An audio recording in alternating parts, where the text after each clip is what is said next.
What's going on, all you wild xenomorph enthusiasts? Your two favorite Ridley Scott Alien fans are back tonight, but we're not talking about Ridley Scott's Alien. No, we've already covered that for the 31 Days of Horror.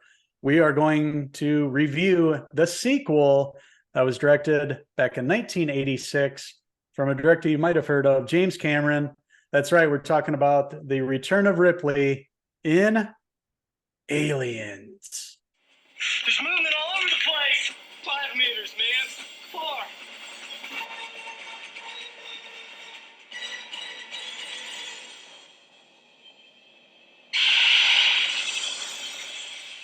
Aliens.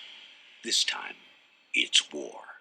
That's right. So James Cameron came on to take over the franchise. The baton was passed from old Uncle Ridley. Alien, obviously a classic sci-fi horror film, one of the best movies of all time, widely considered, loved by both of us. We reviewed it, and now it's, James Cameron's turn to bring over what he does best. And, obviously with Terminator around that time, The Abyss, he had some bangers back in the day, and, he was a young man then, so he had a lot to prove. And he brought, his A game on this one too. Whereas the first Alien was more science fiction and horror. This one's, science fiction, but more action. It's kind of like what happens if a bunch of Marines went to space along with Ripley and had weapons to go up against all the Xenomorphs. It's a pretty interesting concept. Ripley survived the Nostromo incident back in the day. Nobody really believed her about the events that happened. They kind of thought she was crazy and didn't buy that she saw these creatures on this planet. There wasn't any evidence that Waystar saw.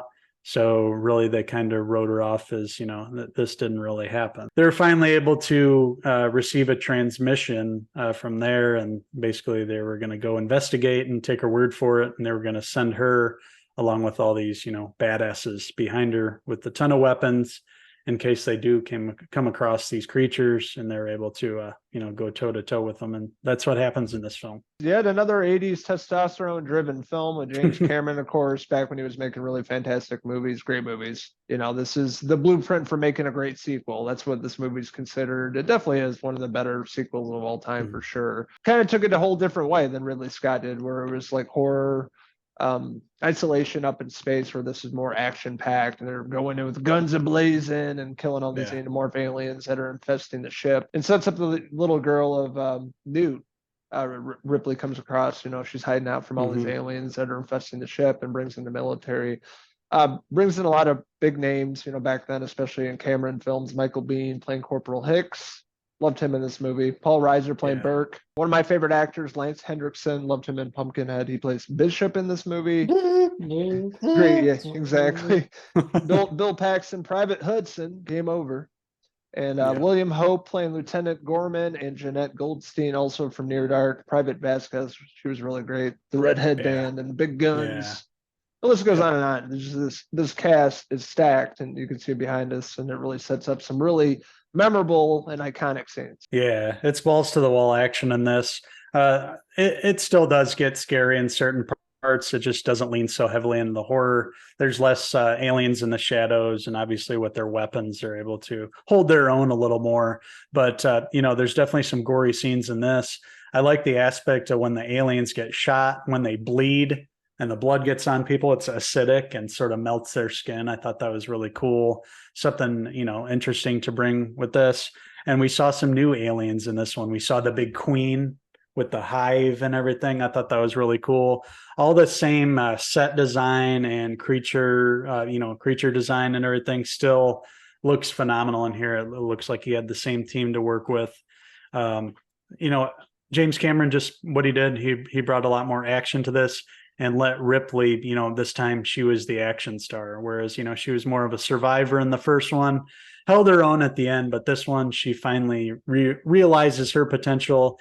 And when when they find Newt, that reminds her a lot of the daughter that she used to have, and, found out that she lost. So she really takes up that mother figure and really wanted to protect Newt throughout this film. And that's really the heart of this film. It's her trying to protect her own and going up against these aliens, and specifically going up against the queen, who's trying to protect her own. So it sets up a pretty intense final battle between the two of them.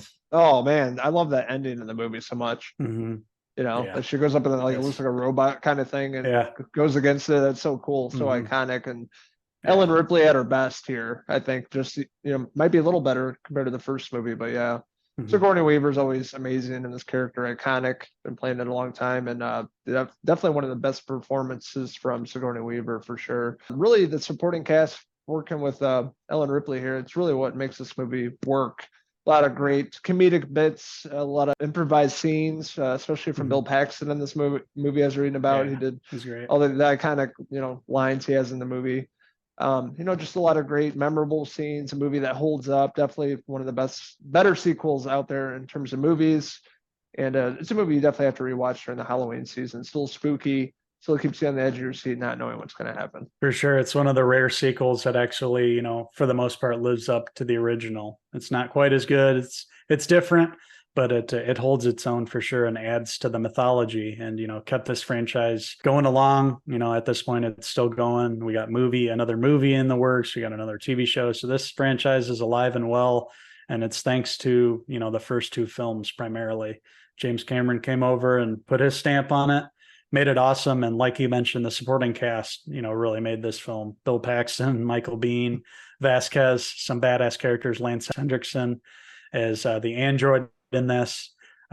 Whereas in the first one, the android was bad. Lance Hendrickson's android is good and actually, has some pretty cool scenes with Ripley and, comes in to help when it's needed most. And the camaraderie and the believability of this team, they're working together. They're coming across a whole different species they've never seen before, bloodthirsty aliens, and having to go against them and realizing that some of their weapons don't even work. And yeah, it's a badass film. It's definitely worth watching, this 31 Days of Horror. I love when Bishop gets cut in half because he's a droid. Yeah, I know. like the practical. Like Yeah. I thought that looked really cool. Just all set design and practical effects in this movie are top notch before he started going all visual effects. Mhm. Back when Cameron was in his heyday, the 80s and early 90s when he was putting out the best movies. And you can really feel it in this movie. He put his all into this. Everything is meticulous. Camera work's beautiful. It just really stands out. Makes you feel like you're with these characters in this movie and just setting up a lot more aliens in this movie, setting up the Queen at the very end was really believable and still scary to this day. Definitely, man. It's an awesome film. I'm glad we got to watch it. We watched, part one and then Aliens here.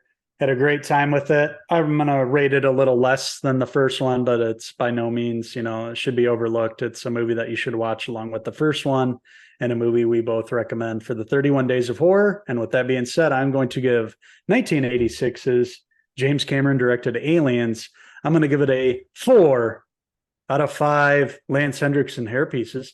I'll agree with you. I'm going to give Aliens a 4 out of 5 Xenomorph hair pieces. So thank you guys for watching our 31 Days of Horror movie review on Aliens. Don't forget to check out our website, Cinephellas.com. Follow along with us on all our social media pages, Facebook, Instagram, and X, for all the latest and greatest in TV movie news and reviews. And for the month of October, all 31 Days of Horror, where we are having a blast reviewing movies and TV shows alike. And we're going to be back very soon with another review for all you wild horror hounds out there. So until the next 31 Days of Horror movie review, I'm Uncle Henry Ripley. And I'm Uncle Sigourney Weaver signing out until the next movie review for 31 Days of Horror. Cheers! They cut the power. How could they cut the power, man? They're animals.